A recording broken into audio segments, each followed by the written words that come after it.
आ ही जाएगा। तो कोई सा भी टॉपिक आप लोग ले लें, चाहे वो ऑलरेडी प्रेजेंट हो चुका है, चाहे वो नहीं हुआ। कोर्स आउटलाइन शेयर्ड है, वहां से कोई सी भी टॉपिक पसंद का ले लें और उस पर प्रेजेंट कर दें। प्रेजेंट भी आप लोग जैसे दिल चाहे कर दें, मतलब स्लाइड्स, विदाउट स्लाइड्स और विदाउट स्क्रीन शेयरिंग जैसे, क्योंकि असल जो हमारा फोकस है ना वो ये है, बोलने पे है। तो आप जितना बोलेंगे तो उतनी अच्छी आप लोगों की प्रैक्टिस हो जाएगी।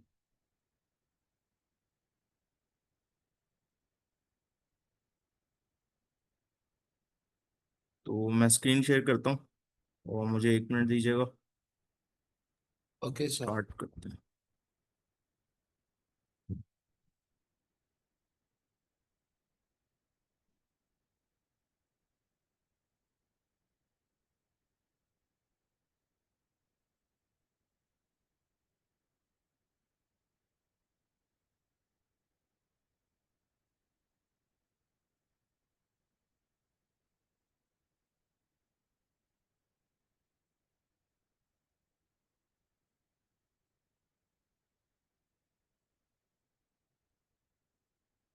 तो आज 2-3 चीजें करनी है। आज एक तो केपीआईज हमने लास्ट सेशन में पढ़े थे कि क्या होते हैं, की परफॉर्मेंस इंडिकेटर्स, और ये वैसे क्या चीज होते हैं लेकिन आज इसको हम देखेंगे सॉफ्टवेयर के कॉन्टेक्स्ट में, कि सॉफ्टवेयर के कॉन्टेक्स्ट में केपीआईज क्या है। तो केपीआईज कोई बताना चाहेगा क्या है लास्ट सेशन में जो थे, कि होते क्या है केपीआईज, किसको कहते हैं?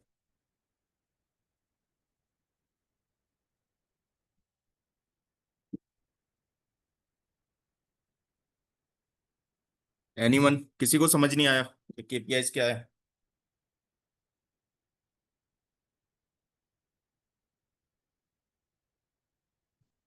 सर बहुत सारे स्टूडेंट है ना, मेरे ख्याल एक दो हैं जिन्होंने पहले क्लासेस ली हुई, अदरवाइज इस टाइम पे दो न्यू ही है जिनकी एक दो क्लासेस ही हुई है। सही। तो वैसे भी किसी को कोई आइडिया नहीं है कि केपीआईज क्या होते हैं, केपीआईज किस चीज को कहते हैं?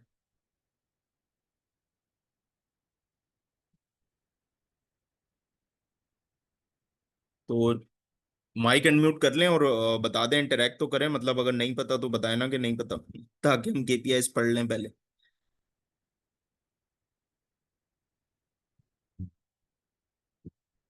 सर थोड़ा सा इसको देख लेता है, आई थिंक आइडिया नहीं। चलें केपीआईज को देखते हैं तो।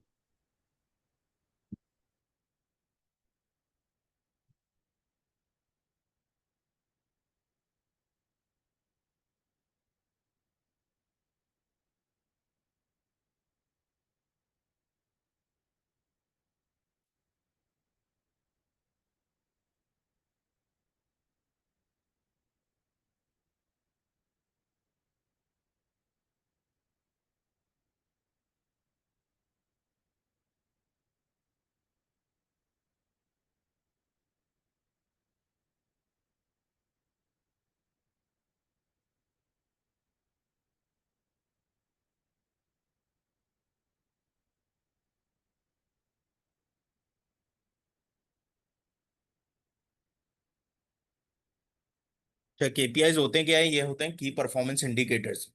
इसका क्या मतलब है की परफॉर्मेंस इंडिकेटर्स का?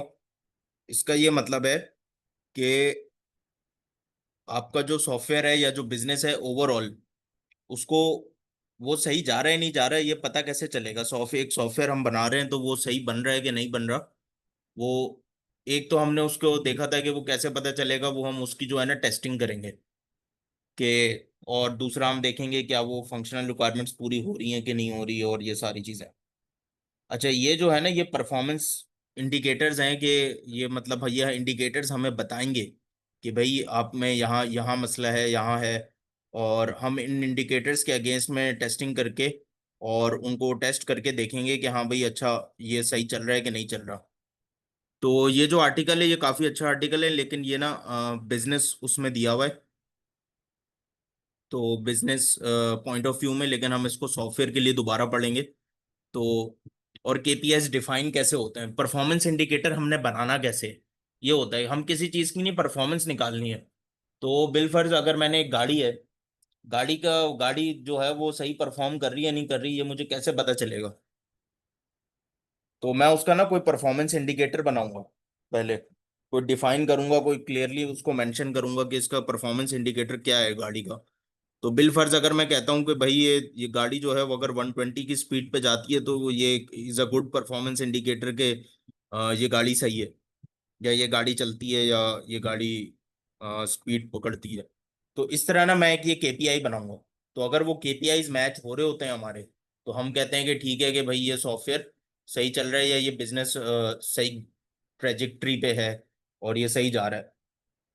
तो इसी तरह और बहुत सारी काफी सारी किसी भी चीज के आप केपीआईज बना सकते हैं, किसी को परफॉर्मेंस किसी भी चीज की मेजरमेंट करने के लिए, परफॉर्मेंस मेजर करने के लिए। तो सॉफ्टवेयर की भी हम इसी तरह बनाते हैं, लेकिन पहले एक समझें कि ओवरऑल बिजनेस का पूरा जो केपीआई होता है वो भी होता है कि ओवरऑल बिजनेस भी सही जा रहा है कि नहीं जा रहा। और अच्छा, फिर अब ये जो मैंने गाड़ी की परफॉर्मेंस का वो केपीआई बनाया कि भाई गाड़ी अगर 120 पे जा रही है तो भाई उसका इंजन सही है। तो ये केपीआई मैंने बना लिया। अब ये केपीआई सही है कि नहीं है ये कैसे मुझे पता चलेगा, और क्या मैंने ये सही केपीआईज बनाए हैं? तो केपीआईज परफॉर्मेंस इंडिकेटर सही लिख कर रखा था मैंने कि ये गाड़ी पर क्या ये इंडिकेटर होना चाहिए, इंजन सही है कि नहीं, इसको पता करने के लिए क्या ये इंडिकेटर होना चाहिए कि 120 पे जाती है कि नहीं। हो सकता है खराब गाड़ी भी 120 पे चली जाए। तो क्या क्या इंडिकेटर होना चाहिए, और अच्छे इंडिकेटर कैसे बनाते हैं, और एक अच्छे इंडिकेटर की क्या क्वालिटीज होती हैं, तो उसको थोड़ा देखते हैं।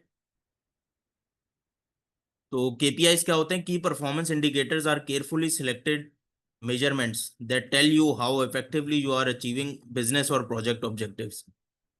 तो ये केयरफुली सिलेक्टेड मेजरमेंट्स होती हैं जो हमने मेजर करनी होंगी और वो उसकी होंगी।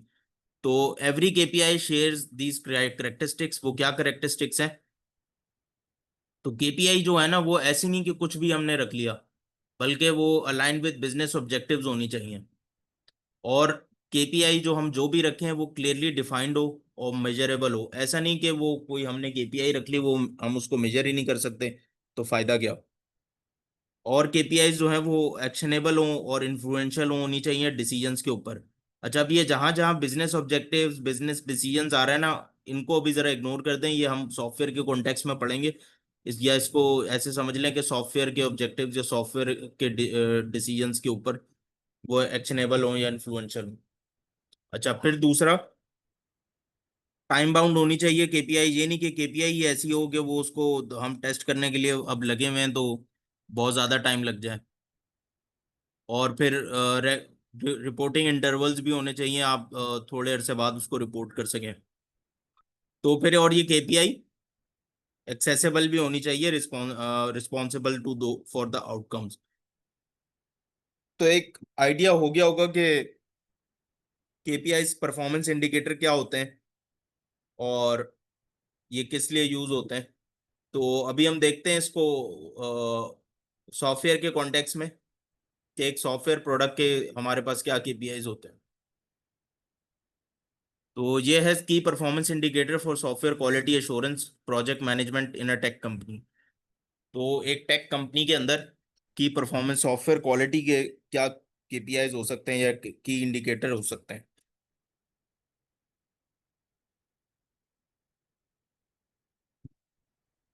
तो in the fast pace world of technology ensuring software quality is paramount for delivering reliable and robust products. तो ये उनका बस थोड़ा इंट्रोडक्शन दिया हुआ है, बताया हुआ है कि क्वालिटी को किस तरह हम इंश्योर करें।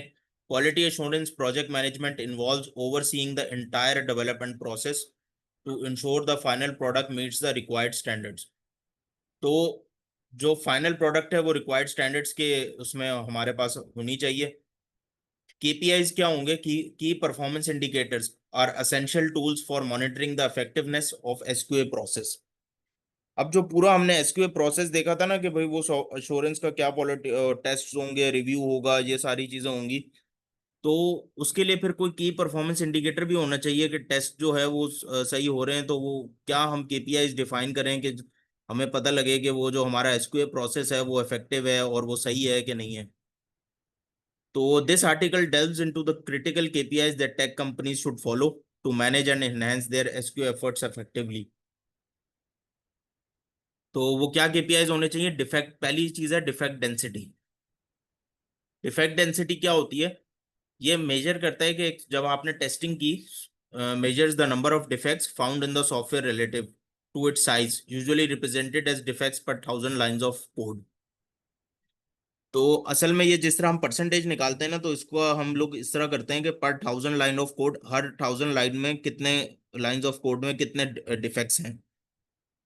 तो कितने डिफेक्ट्स निकले? बिलफर्स हमने 4 डिफेक्ट्स निकाले कि भाई ये 4 गलतियां हैं इन 1000 लाइनों में। तो इसका ये फॉर्म डिफेक्ट डेंसिटी हमें मिलेगी कि defect density is equals to number of defects, कि अगर यहाँ पे आ जाएगा 4, और size of the software KLOC के मतलब पर 1000 लाइन ऑफ कोड हम कितना वो कर रहे हैं। तो अच्छा, ये साइज ऑफ द सॉफ्टवेयर अगर बिलफर्स 10,000 लाइन है सॉफ्टवेयर के कोड की, तो 10,000 और नंबर ऑफ डिफेक्ट्स को हम निकालेंगे तो डेंसिटी हमें पता लगेगी कि भाई ओवरऑल कितना वो हमारे पास कितने बग्स आ रहे हैं और मतलब किस तरह चल रहा है कोड। इसकी क्या इंपॉर्टेंस है? High defect density indicates poor code quality. तो अगर ये डेंसिटी हमारे पास हाई हो जाएगी तो हमें पता लगेगा कि ये जो ओवरऑल जो सॉफ्टवेयर के कोड की क्वालिटी है वो कोई इतनी अच्छी नहीं है, और रिक्वायरिंग मोर रिगरस टेस्टिंग। और तो अब हमें ज़्यादा टेस्टिंग करनी है इसकी, और ये हमें ये कोड क्वालिटी हमें फिर ये बताएगी कि अच्छा ये इतनी कोई अच्छी क्वालिटी नहीं है, तो अब इसमें हम टेस्टिंग ज़रा ज़्यादा करें। पॉसिबली रिविजिटिंग डेवलपमेंट प्रैक्टिसेस, और ये भी कि डेवलपमेंट प्रैक्टिसेस को भी रिविजिट करें हम, कि भाई अच्छा ये अगर कोड क्वालिटी इतनी अच्छी नहीं आ रही तो ये क्यों नहीं आ रही, ऐसा क्या हो रहा है पीछे डेवलपमेंट्स में, डेवलपमेंट में ऐसी क्या प्रैक्टिसेस फॉलो हो रही हैं जिसकी वजह से पुअर कोड क्वालिटी है। क्या डेवलपर्स अनस्किल्ड हैं, या और कोई मसला है उन्हें, या प्रॉपर इन्वायरमेंट नहीं है, या क्या मसला है। तो डिफेक्ट डेंसिटी एक KPI है, हो सकता है हमारे पास, ताकि हम उसको ये मेजर कर सकें कि हाँ भाई सॉफ्टवेयर की क्वालिटी कैसी है। फिर दूसरा KPI के जो सॉफ्टवेयर की क्वालिटी जिसको हम मेजर कर सकते हैं वो टेस्ट कवरेज हो सकती है। तो test coverage evaluates the extent to which the code is tested by the automated test suite. तो हमने कितना कोड टेस्ट कर लिया, और ये वो बताएगा हमें this metric ensures the code is sufficiently tested to uncover potential defects. और कोड जो है वो बहुत अच्छे तरीके से टेस्ट हुआ हुआ है, ताकि ये चीज़ हमें ये बताएगी। अच्छा, कैसे कैलकुलेट करेंगे इसको? टेस्ट कवरेज जो है वो किस तरह होगी? Number of unit test, number of units tested divided by total units multiplied by 100। तो हमारे पास परसेंटेज ऑफ टेस्ट कवरेज आ जाएगी। तो जितनी ज़्यादा परसेंटेज ऑफ टेस्ट कवरेज होगी तो उतना अच्छा है।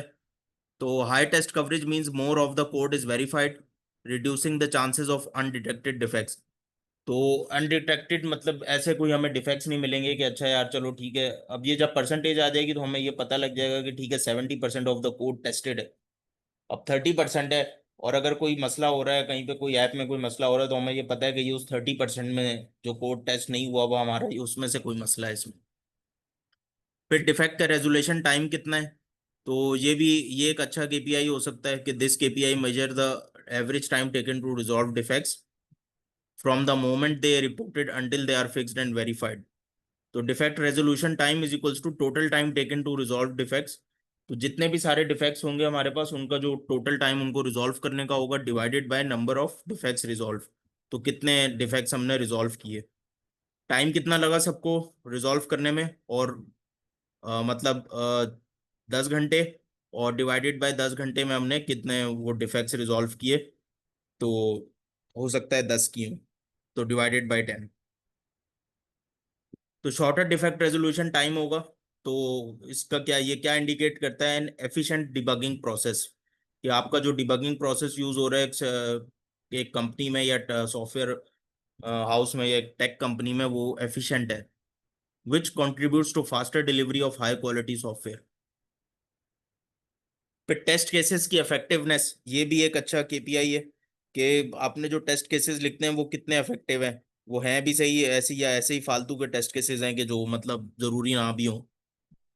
तो test cases effectiveness measure the percentage of defects discovered by the test cases, it reflects the ability of the test suite to detect issues before the software is released. तो percentage of defects covered by the test cases है।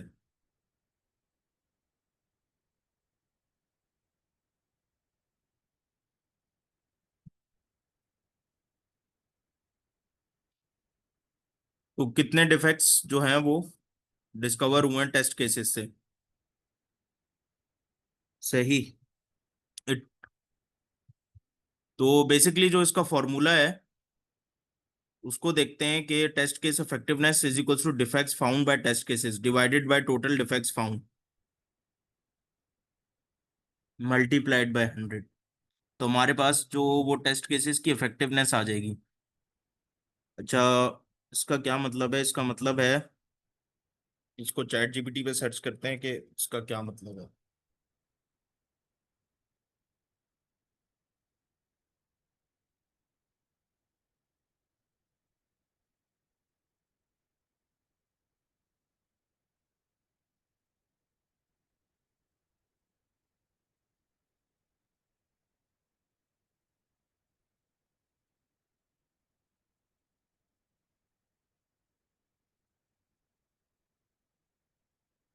Okay, अच्छा। सही है। तो basically क्या है कि देखें, अगर हमारे पास टोटल टेस्ट केसेस जो है ना वो अगर 200 निकले हैं, मतलब 200 हैं total defects, sorry total defects found हुए हैं। हमने एक सॉफ्टवेयर टेस्ट किया पूरा और हमें पता चला कि भाई इसके अंदर 200 डिफेक्ट्स हैं। अच्छा, अब वो 200 डिफेक्ट्स जो हैं वो कितने उसमें से ऐसे डिफेक्ट्स हैं जो हमने जो टेस्ट केसेस लिखे थे शुरू में उससे मिले हैं, और बाकी जो है वो हो सकता है ऐसी मैनुअल टेस्टिंग में हो, बाकी यूजर रिपोर्टेड टेस्ट के डिफेक्ट्स हों कि वो यूजर ने रिपोर्ट किए हों डिफेक्ट्स, या कुछ और चीजें हों। तो ये हमें ये चीज ओवरऑल ये हमें बिलफर्ज 200 टेस्ट केसेस, 200 डिफेक्ट्स में से 100 डिफेक्ट्स ऐसे थे जो हमने टेस्ट केसेस लिखे थे उससे पकड़े गए, और बाकी 100 टेस्ट केसेस ऐसे थे जो यूजर ने यूज करते हुए रिपोर्ट किए कि भाई ये मसला आ रहा है ऐप में, ये आ रहा है, वो आ रहा है। तो हमें क्या पता चला? हमें ये पता चला कि हमने जो टेस्ट केसेस लिखे थे ना वो 50% इफेक्टिव है। 200 में से 100 मिले हैं बट टेस्ट केसेस बाकी नहीं मिले। बाकी तो 50% यूजर ने रिपोर्ट किए हैं। तो ये इफेक्टिवनेस इसकी निकालेंगे कैसे? इसकी निकालेंगे defects found by test cases. तो ऊपर हम लिखे, इधर हम बिल फर्ज 100 लिख देते हैं, यहाँ पे 100 हो गया, और टोटल डिफेक्ट्स फाउंड यहाँ पे हो गया 200। तो ये होता है हमारे पास 1/2, 1/2 इज 0.5, और 0.5 मल्टीप्लाइड बाय 100 इज व्हाट, 50। तो 50% हमारे पास आएगी टेस्ट केस की इफेक्टिवनेस। तो अब ये जितनी ज्यादा हो बिलफर्स 100% ही हो जाए तो बहुत अच्छा हो जाएगा। तो ये यही बता रहे हैं नीचे, high effectiveness implies that the test cases are well designed and capable of identifying most defects. अच्छा, फिर कस्टमर रिपोर्टेड डिफेक्ट्स होते हैं। तो ये तो सीधी सीधी बात है कि वो कस्टमर रिपोर्टेड डिफेक्ट्स जो है वो total defects reported by customers, ये इसका नंबर जो है वो लोअर होना चाहिए। और इसी तरह चीजें हैं। फिर release stability index, the release stability index measure the number of critical defects discovered post release. अच्छा, रिलीज स्टेबिलिटी इंडेक्स ये होता है कि अब हमने जो है ना एक सॉफ्टवेयर बनाया पूरा, हमने अब वो उसको रिलीज कर दिया, अब यूजर्स वो यूज कर रहे हैं।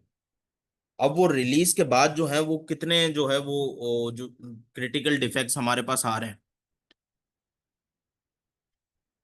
तो ये हमें पता चलेगा कि हमने जो सॉफ्टवेयर एक रिलीज दी है, एक वर्जन जो दिया हमने सॉफ्टवेयर का, वो उसमें कितना उसका वो रिलीज स्टेबिलिटी है। मतलब देखें, बिलफर्ज एक सॉफ्टवेयर के ना वर्जन होते हैं, कि एक सॉफ्टवेयर का वर्जन है 1 या 3.1, 3.1 वर्जन है। अब नेक्स्ट वर्जन आया 3.2, उसमें कुछ डिफेक्ट्स निकले, फिर हमने उस डिफेक्ट्स को रिजॉल्व किया और एक नया वर्जन दिया सॉफ्टवेयर का 3.3। फिर उसमें कुछ डिफेक्ट्स थे तो फिर हमने पता चला कि हाँ भाई अच्छा ये भी डिफेक्ट्स भी रिजॉल्व करने हैं, फिर हमने एक वर्जन दिया 3.4। तो हर रिलीज पे 3.1 से लेके हम 3.4 पहुंचे। तो हमने ये जो हर रिलीज एक सॉफ्टवेयर की ये एक रिलीज कहलाती है, कि 3.1 एक रिलीज है, 3.2 एक रिलीज है, 3.3 एक रिलीज है। तो हर रिलीज के ऊपर हमारी उसकी क्या स्टेबिलिटी थी रिलीज की, क्या हम इम्प्रूव कर रहे हैं या हम डिक्रीज कर रहे हैं या क्या कर रहे हैं हम। तो ये हमें कैसे पता चलेगा? ये हमें ऐसे पता चलेगा कि हर रिलीज के हम टोटल डिफेक्ट्स निकालेंगे। कि 3.1 में टोटल डिफेक्ट्स कितने थे, 3.2 में कितने थे, 3.3 में कितने थे, और इस तरह ना। तो ये हमें वो बताएगा। तो रिलीज स्टेबिलिटी इंडेक्स किस तरह कैलकुलेट होगा, number of critical defects post release. तो आपने रिलीज किया, 3.1 सॉफ्टवेयर चल रहा था ऑलरेडी, हमने 3.2 रिलीज किया। अब 3.2 सॉफ्टवेयर रिलीज किया, तो अब हम नंबर निकालेंगे क्रिटिकल डिफेक्ट्स पोस्ट रिलीज का, कि कितने जो डिफेक्ट्स हैं अब हमने रिलीज कर दिए हैं, वो कितने क्रिटिकल डिफेक्ट्स अब इसके बाद आ गए हमारे पास, उसको डिवाइड करेंगे टोटल नंबर ऑफ रिलीजेस से। तो बेसिकली ये होगा critical number of critical defects post release के, इन सब का टोटल होगा 3.1 से 3.4 तक के दरमियान बिल फर्ज। हर हर टेस्ट, हर उसमें जो है ना, रिलीज में हमारे पास 20 क्रिटिकल डिफेक्ट्स आ रहे थे, लेट्स से फॉर एग्जांपल। तो 3.1 से लेके 3.4 तक, तो 1 में 20, 2 में 20, 3 में 20, फिर 4 में 20, तो 80 हमारे पास क्रिटिकल डिफेक्ट्स आ गए। और टोटल नंबर ऑफ रिलीजेस कितनी थी, 4 थी, 3.1, 3.2, 3.3, 3.4, तो 4 रिलीजेस थी। तो 480 डिवाइडेड बाय 4 हमारे पास कितना होता है, 20। तो हमारे पास रिलीज स्टेबिलिटी इंडेक्स क्या, कितना आ रहा है, 20 आ रहा है। अच्छा, अब ये क्या है, अब ये जितना लो हो सकता है ना उतना अच्छा है। तो a higher index points to instability, necessitating better pre-release testing and quality control। तो अगर ये हमारे पास नंबर हायर आ रहा है ना, जो 20 आया हमारे पास, ये क्या बता रहा है, ये हमें बता रहा है कि हमें चाहिए रिलीज टेस्टिंग ज्यादा अच्छी चाहिए और क्वालिटी कंट्रोल ज्यादा अच्छी चाहिए। तो इस तरह के ये मैट्रिक्सेस, मैट्रिक्स केपीआईज होते हैं, परफॉर्मेंस इंडिकेटर्स। तो जिससे हमें ना इसके सारी चीजें पता लगती हैं। अच्छा, अब तो देखा हमने कि ये क्या क्या चीजें पता लग रही हैं, और ये किस तरह पता लगती हैं, डिफेक्ट रेजोल्यूशन टाइम कितना है, टेस्ट कवरेज कितनी है, डिफेक्ट डेंसिटी कितनी है, और भी चीजें पता लग सकती हैं, ये ऑटोमेशन कवरेज होता है। अच्छा, ये जो 7 चीजें इन्होंने दी हुई है ना, ये 7 नहीं है, ये असल में बहुत सारी होती हैं, और आप खुद अपनी भी बना सकते हैं केपीआई। असल तो देखें, ये हर प्रोजेक्ट से रिलेटेड ना डिफरेंट होता है, और उसका केपीआई भी डिफरेंट होता है, जो प्रोजेक्ट मैनेजर बना रहा होता है कि बैठ के कि अच्छा भाई इसका केपीआई क्या होगा, ये हम टेस्ट कैसे करेंगे, इसको पकड़ेंगे कैसे, और ये पूरा जो सॉफ्टवेयर बनना है 2 महीने लगने हैं, 3 महीने लगने हैं, तो इसमें क्या ये थोड़ी है कि अब आज काम शुरू किया तो अब अच्छा भाई 3 महीने बाद मिलेंगे अब, नहीं। वो हर रोज का हमें रिपोर्ट चाहिए होती है कि भाई आज हम सही जा रहे हैं, नहीं जा रहे, ये जो हम कर रहे हैं, काम कर रहे हैं, क्वालिटी कैसी है, इसकी क्वालिटी सही हो रही है कि नहीं हो रही। ऐसा थोड़ी है कि वो 3-6 महीने बाद जाके पता लगा कि ओहो ये तो क्वालिटी वाला है ही नहीं, ये तो ऐसे ही है। तो ये सारे नंबर्स होते हैं हमारे पास, और इस तरह के हिसाब से फिर इन चीज़ों के हिसाब से केपीआईज बनाते हैं हम। और हर प्रोडक्ट का, हर प्रोजेक्ट का, depending on the product and project, वो उसका अलग केपीआई होगा। और उसको वो जरूरी नहीं है कि वो इनमें से ही हो, इससे डिफरेंट भी हो सकता है।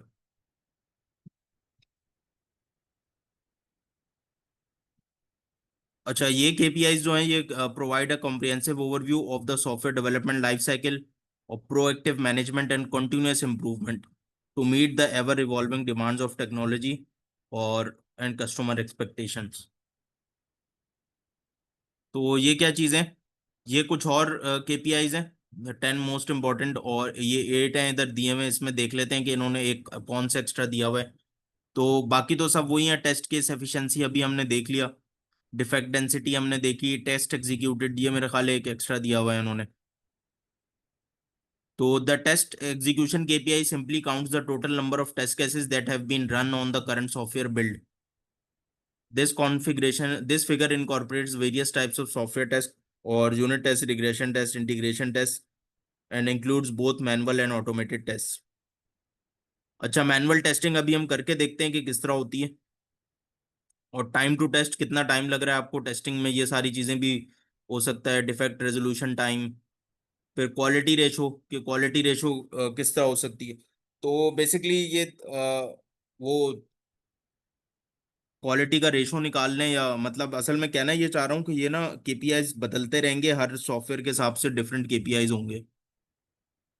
तो the quality ratio KPI calculates the percentage of level of success in the most recent software testing run. तो कितनी परसेंटेज ऑफ जो है वो हमें सक्सेस मिली है, क्या क्या लेवल है उस सक्सेस का, ये वो बताएगा। Quality ratio helps the testing manager and other key decision makers quickly understand the status of testing at a glance. For example, if the quality ratio declines between two different testing runs, दो test run की हमने, मतलब दो different testing runs का मतलब है कि दो different set of testing runs होंगे, कि हमने बहुत सारे टेस्ट रन किए, ये इसको हम एक साइकिल कहेंगे, फिर बहुत सारे टेस्ट रन किए, इसको हम दूसरी साइकिल कहेंगे। तो पहली साइकिल में क्या क्या हमारे पास फिगर्स आई और दूसरी साइकिल में क्या फिगर्स आई, तो उस जब, और without introducing any new test cases, तो दोनों साइकिल में टेस्ट केसेस सेम होंगे, ये नहीं होगा कि एक में दूसरे में फिर दूसरे टेस्ट के साइकिल में हमने कोई और नए टेस्ट केसेस ऐड कर दिए, नहीं। तो और क्वालिटी रेशो अगर गिर गई, तो इसका मतलब है कि दैट द न्यू फीचर्स और फिक्सेस जो हमने कोड किया है उसमें और जो चेंजेस किए are actually having a detrimental effect, वो जो है उसका नेगेटिव इफेक्ट हो रहा है। तो इस तरह की ये जो केपीआईज है ना, ये रखते हैं सॉफ्टवेयर मैनेजर, डिसाइड कर रहा होता है कि क्या केपीआई होना चाहिए और क्या नहीं होना चाहिए। और अनरिजॉल्व वल्नरेबिलिटीज की कितनी है, तो ये भी एक सिक्योरिटी केपीआई भी हो सकता है। ऑटोमेटेड टेस्ट, तो चलते हैं मैनुअल टेस्टिंग करके देखते हैं। मैंने एक लॉगिन सैम्पल लॉगिन पेज है ये, इस पे मैं ये चैट में लिंक शेयर कर देता हूँ, इसको देखें, खोलें। और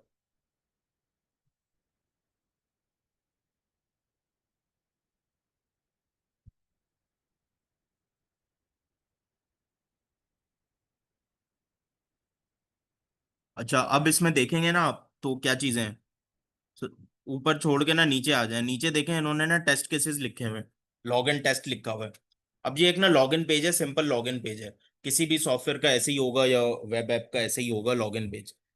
अब इसको हमने टेस्ट करना है क्या ये सही चलता है कि नहीं चलता। अब ये मैनुअल टेस्टिंग कर रहे हैं, सॉफ्टवेयर ऑटोमेटेड टेस्टिंग नहीं कर रहे हैं। तो क्या किस तरह टेस्ट करेंगे हम, क्या ये इन्होंने यूजर दिया हुआ है और पासवर्ड दिया हुआ है, यूजर नेम और पासवर्ड, तो किस तरह टेस्ट करना चाहिए इसको। यार या तो गलत पासवर्ड डाल दें या फिर एम्प्टी हम लोग डाल के देख सकते हैं, यूजर यूजर नेम या पासवर्ड। सही, तो इससे हमें क्या पता चलेगा।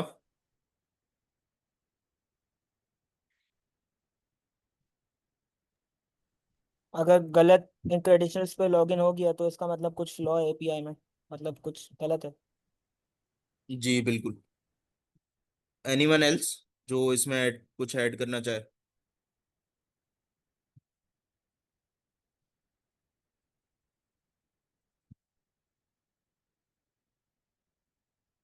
अच्छा, जो सर ने बताया ये बिल्कुल एक वैलिड टेस्ट केस है।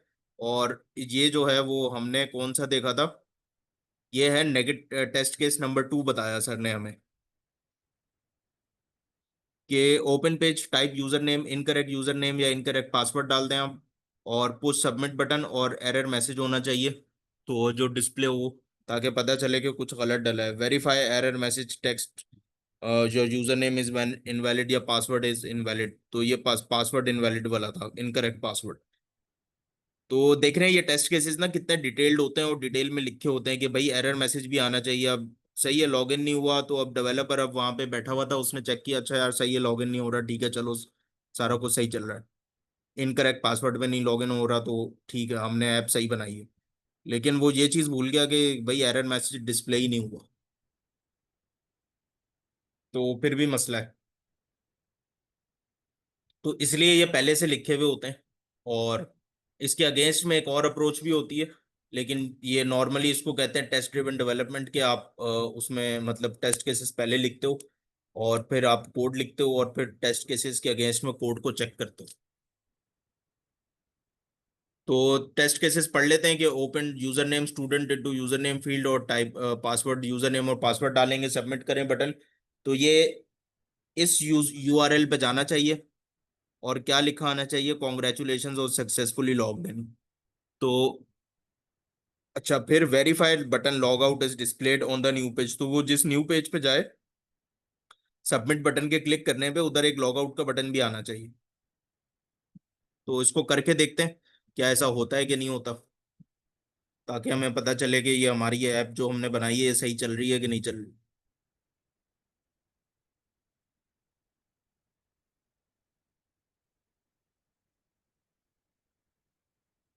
तो यहाँ पे देखें ये लॉगिन यूआरएल ऊपर चेंज हो गया है, और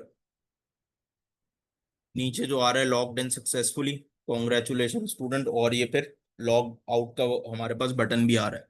तो ये बटन है कि नहीं, इसको चेक क्लिक करके चेक करते हैं। तो ये क्लिक मैंने कर दिया इसको, और अब ये वो हमारे पास लॉग आउट के दोबारा उस पर आ गया। अच्छा, negative user name, incorrect user कुछ डाल के देख लें। तो पासवर्ड वही रखते हैं हम, और यहाँ पे जो हमारे पास यूजर नेम था स्टूडेंट की जगह मैं अपना नाम लिख देता हूँ। तो फिर क्या होना चाहिए, फिर ये आना चाहिए कि एरर मैसेज होना चाहिए, और उस एरर मैसेज में क्या होना चाहिए, your user name is invalid. तो यहाँ पे ये आ रहा है कि your user name is invalid.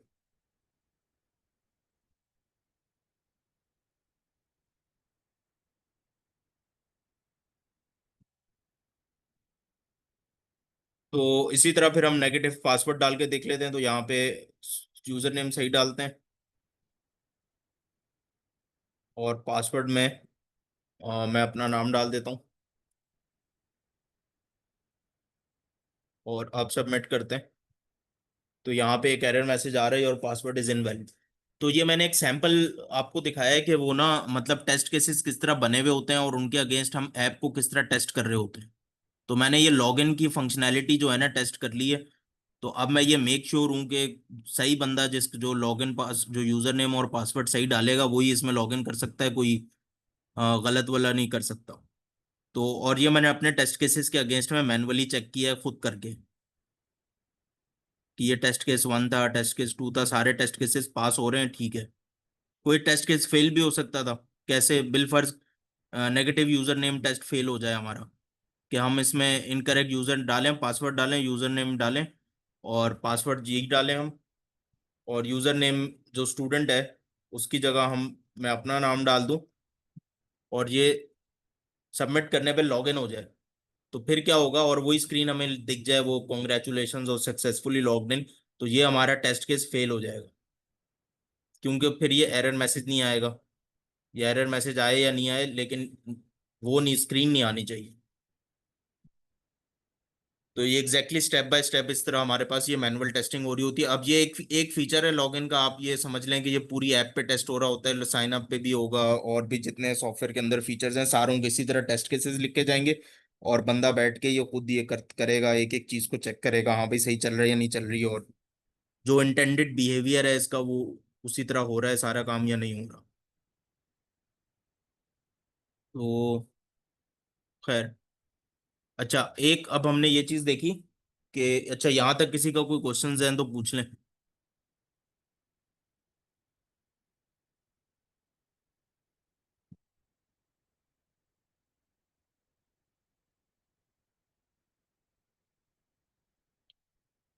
अच्छा, एक चीज हमने ये देखी कि अब ना इसमें हमने टेस्ट केसेस पहले लिखे हुए थे, हमने टेस्ट केस पहले लिखे हुए हैं, तो अब हम इसके अगेंस्ट में टेस्टिंग कर रहे हैं। एक और अप्रोच यूज होती है जहां पे हम टेस्ट केस लिखते ही नहीं है सिरे से, उसको कहते हैं एक्सप्लोरेटरी टेस्टिंग। तो एक्सप्लोरेटरी टेस्टिंग क्या होती है, ये होती है कि इसमें यूजर क्या कर रहा होता है, या जो टेस्टर होता है वो क्या कर रहा होता है, वो अपने बैठ के खुद ही सोचेगा कि अच्छा यार अब बताओ, मैं अगर कुछ ऐसा भी तो होना चाहिए कि ये हो जाए या वो हो जाए, और फिर वो उस चीज को टेस्ट करेगा। तो वो टेस्ट केस जो है ना वो उसी वक्त ऐप को टेस्ट करते हुए खुद ही बनाएगा, कि अच्छा यूजर नेम गलत डाल के देखते हैं। चलो यूजर नेम में जो है बाकी सब तो सही है, एक जो है वो स्टूडेंट के साथ नंबर भी डाल के देख लेते हैं, 1 डाल देते हैं। तो क्या ये वो करेगा? तो नहीं, वो नहीं कर रहा, यूजर नेम इज इनवैलिड आ रहा है। इस तरह के टेस्ट केसेस ना वो खुद सोचेगा बंदा बैठ के, और वो उसके ऊपर टेस्टिंग कर रहा होगा। इसको कहते हैं एक्सप्लोरेटरी टेस्टिंग, जहां पे हम लोग टेस्ट केस पहले पहले से नहीं लिखते, बल्कि ऑन द गो या और उसी वक्त जो है हम वो टेस्ट केसेस देखते हैं। तो इसको पढ़ लेते हैं थोड़ा सा। Exploratory testing is a type of software testing in which the tester is free to select any possible methodology to test the software. तो वो कुछ भी सिलेक्ट कर सकता है, वो कैसे भी टेस्टिंग कर सकता है, और कुछ भी हो सकता है। It is an unscripted approach to software testing. यहाँ पे अनस्क्रिप्टेड का मतलब यह है कि पहले से हमने लिखा हुआ नहीं होगा, तो अनस्क्रिप्टेड होगी। In exploratory testing, software developers use their learning, knowledge, skills, and abilities to test the software developed by themselves. जो जो उन्होंने बनाया होता है, तो अच्छा इसमें टेस्टर्स भी होते हैं, डेवलपर्स भी होते हैं। डेवलपर, ये एक्सप्लोरेटरी टेस्टिंग डेवलपर्स भी कर सकते हैं। अब कोई टेस्टर नहीं है, कोई क्वालिफाइड टेस्टर नहीं है, और कोई डेवलपर है, वो किस तरह टेस्ट करे कि भाई मेरी सॉफ्टवेयर सही चल रहा है कि नहीं चल रहा है। तो वो ये एक्सप्लोरेटरी टेस्टिंग को यूज कर ले और खुद अपने दिमाग से सोचे, अपनी लर्निंग से, जो उसने सीखा है उससे सोचे, नॉलेज और जो उसके पास स्किल्स हैं, बस वो उससे वो करके, और इन एबिलिटीज को यूज करके वो टेस्ट द सॉफ्टवेयर डेवलप, और वो खुद ही जो है वो टेस्ट कर ले सॉफ्टवेयर को। एक्सप्लोरेटरी टेस्टिंग क्या चेक करती है? Functionality and operations of the software as well as identify the functional and technical faults in it. तो क्या वो फंक्शनैलिटी वाइज और ऑपरेशन वाइज सॉफ्टवेयर ओके, और क्या है फंक्शनल और टेक्निकल कोई फॉल्ट तो नहीं है सॉफ्टवेयर में। Exploratory testing aims to optimize and improve the software in every possible way. The exploratory testing technique combines the experience of testers with a structured approach to testing. So it is often performed as a black box testing technique. So four exploratory testing techniques, testing is an unscripted testing technique. वो खैर ये line मुझे समझ नहीं आई, इसको देखते हैं नीचे। ये उनकी थोड़ी सी इसकी हिस्ट्री बताई हुई है कि क्या है एक्सप्लोरेटरी टेस्टिंग की, और एक्सप्लोरेटरी टेस्टिंग हम क्यों यूज करें। जब हर चीज हम टेस्ट केस पहले से लिख सकते हैं खुद, और टेस्ट ड्रिवन डेवलपमेंट का हमने पूरा फ्रेमवर्क भी पढ़ा, तो ये चीज हम क्यों यूज करें एक्सप्लोरेटरी टेस्टिंग का। इसके कुछ फायदे हैं। रैंडम और अनस्ट्रक्चर्ड टेस्टिंग हो सकती है इसमें, कि हम रैंडम टेस्ट लिख लें और रैंडम टेस्ट कर लें, और अनस्ट्रक्चर्ड टेस्टिंग। तो exploratory testing is unstructured and thus can help to reveal bugs that would of undiscovered during structured phases of testing. तो कुछ नए बग सामने खुल के आ सकते हैं हमारे पास। Testers can play around with user stories. तो यूजर स्टोरी हो सकता है, यूजर बोले कि मैं लॉग यूजर नेम डालूं, पासवर्ड डालूं और एंटर दबा दूं तो मुझे लॉगिन हो जाए, या मैं सबमिट के बटन पे क्लिक कर दूं। तो ये एक यूजर स्टोरी है। और as a user I want to log in to the web app, ये एक प्रॉपर यूजर स्टोरी है। और इस यूजर स्टोरी को मॉडिफाई कर सकते हैं वो टेस्टर बैठ के, कि अच्छा यार मैं अगर वो ऐप डालूं तो सबमिट पे क्लिक करूं तो वो हो जाए, लेकिन एंटर दबाने पे नहीं हो रहा। अब वो टेस्टर बैठ के चेक कर ले। अब ये एंटर वाला जो टेस्ट केस था ना, ये लिखा हुआ नहीं था, लेकिन उसने टेस्टर ने खुद ही देखा कि अच्छा यार ये तो एंटर पे हो ही नहीं रहा, इसका मतलब है कि टेस्ट केस गलत है। एक मिनट दीजिएगा।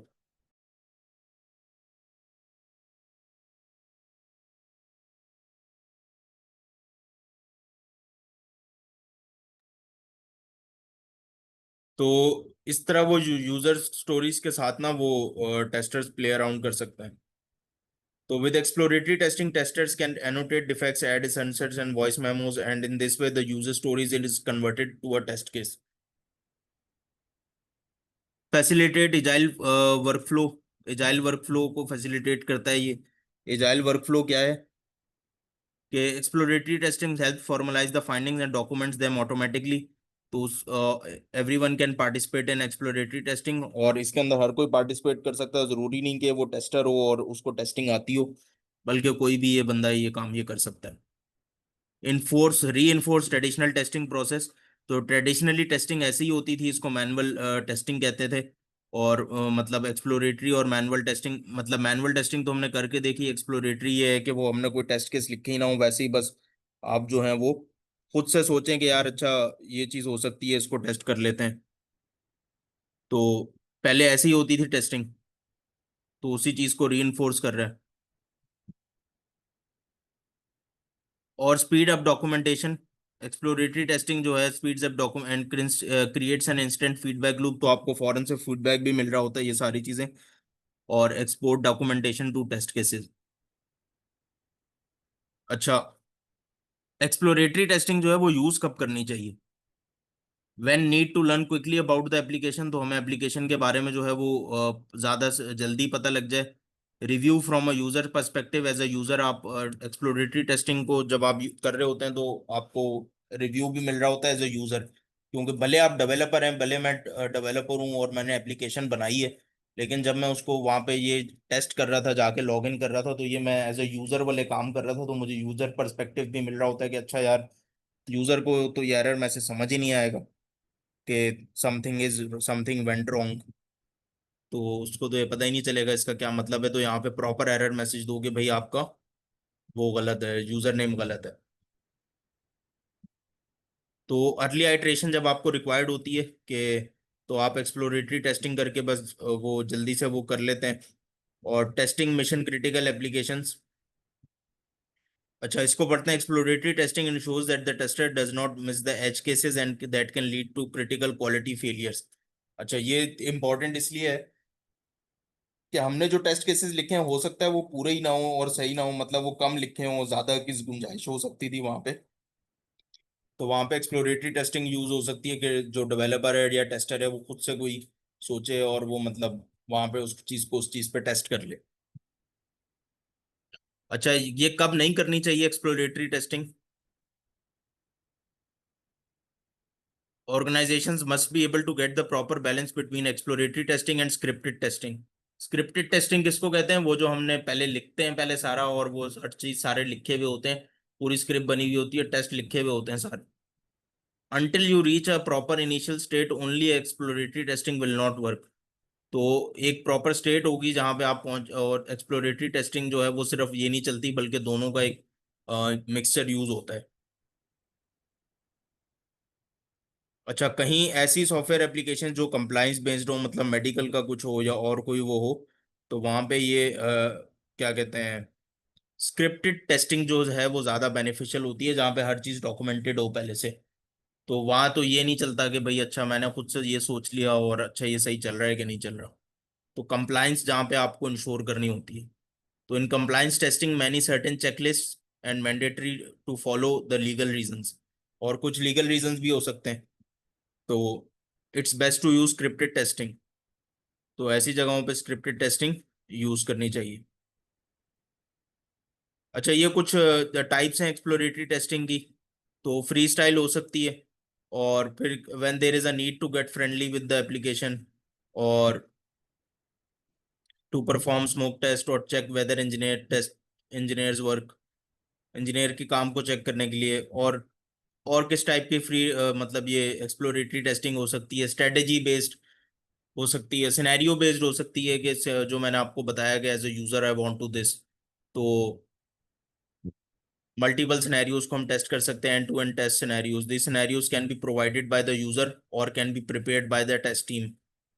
कोलैबोरेटिव एक्सप्लोरेटरी टेस्टिंग हो सकती है कि सारे मिल बैठ के आपस में देख लें कि भाई अच्छा कौन सी चीज़ है और अ, ऐसा हो रहा है कि नहीं हो रहा। तो charter based exploratory testing, the charter a written document that describes the goal and scope of the investigation. तो हम पहले से एक अगर कोई डॉक्यूमेंट तैयार कर लें जिसमें हमने टेस्ट नहीं लिखना है बल्कि सिर्फ ये लिखना है कि इस टेस्टिंग का गोल क्या है, एंड रिजल्ट हमें क्या मिलना है, तो फिर हम एक्सप्लोरेटरी टेस्टिंग करें, हर बंदा अपने हिसाब से कर ले या कोलैबोरेटिवली ग्रुप में बैठ के कर लें, और वो गोल अचीव हो रहे हैं कि नहीं हो रहे।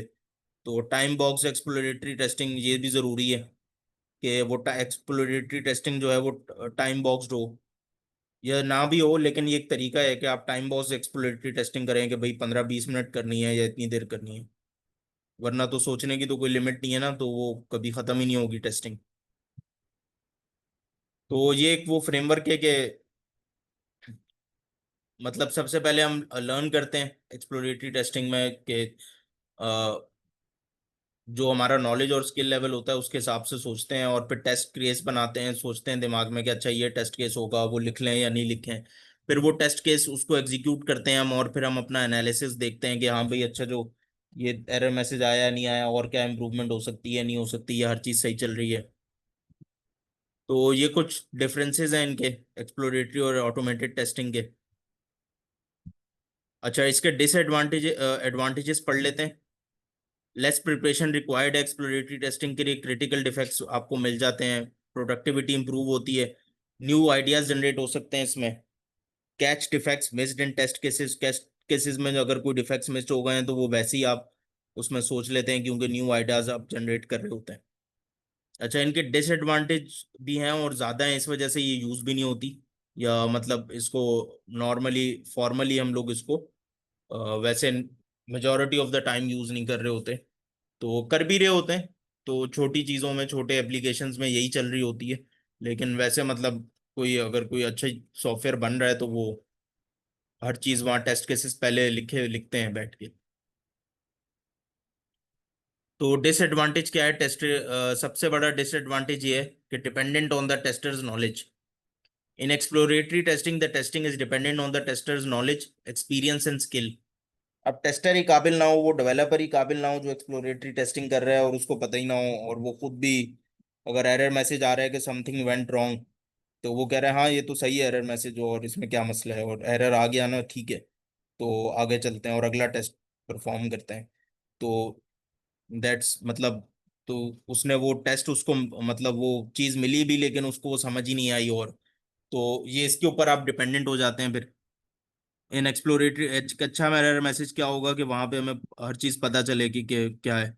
N exploratory testing the testing is dependent on the testers knowledge, experience and skills, thus it is limited by the testers domain knowledge. तो जितनी टेस्टर्स की डोमेन नॉलेज है, test can not be reviewed in advance. तो ये भी एक वो हमारे पास डिसएडवांटेज है कि हमने जो टेस्ट अब सोचेंगे तो वो एडवांस में रिव्यू ही नहीं हो सकता, कि हमने जो टेस्ट केस सोचा है खुद ही बैठ के आइडिया जनरेट किया है, क्या वो सही भी था या ऐसे ही था। और difficult to keep track of test, तो हमने पहले कुछ सोचा फिर कुछ सोच लिया तो अब उसके बाद ये ऐसे ही चल रहा है, और मतलब इनका कोई ट्रैकिंग नहीं है और कोई इसकी एनालिसिस नहीं हो सकती, या मतलब इसके कोई एनालिटिक्स नहीं आएंगे हमारे पास कि कितने सही थे कितने गलत थे और क्या हिसाब था इसमें।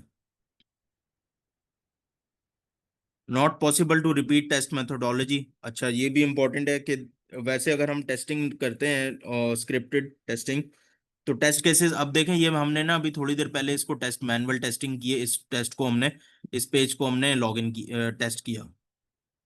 अब ये ना टेस्ट केसेस लिखे हुए थे सारे, पहले इसको स्क्रिप्टेड टेस्टिंग कहेंगे। अब मैं ये टेस्ट पेज आप लोगों को मैंने चैट में शेयर किया, अब मैं किसी को भी शेयर करूँ ना वो इस टेस्ट केसेस को रिपीट कर लेगा या इस टेस्टिंग को रिपीट कर लेगा, और इस प्रोसेस को पूरा रिपीट कर लेगा। वो पहले ये चेक करेगा, पहले वो ये करेगा, फिर ये वाला टेस्ट केस 1 पे आएगा, ये सारी चीजें करेगा, वेरीफाई करेगा सब कुछ सही है। फिर टेस्ट केस 2 पे आएगा, फिर टेस्ट केस 3 पे आएगा, वेरीफाई करेगा कि हाँ भाई सब कुछ सही है। एक्सप्लोरेटरी टेस्टिंग में ऐसा नहीं होता, उसमें यह है कि वो तो मैंने जो कुछ सोचा सोचा और उसके हिसाब से टेस्ट कर दिया, एक दूसरे डेवलपर ने टेस्टर ने जो कुछ सोचा उसके हिसाब से टेस्ट कर दिया, तो रिपीट नहीं हो सकता फिर वो। तो अब अगर आपको कुछ रिपीटिशन चाहिए तो आपको वही उसी पहले वाले बंदे के पास जाना पड़ेगा या उसकी अप्रोच उससे लेनी पड़ेगी कि हाँ भाई आपने क्या किया क्या नहीं किया।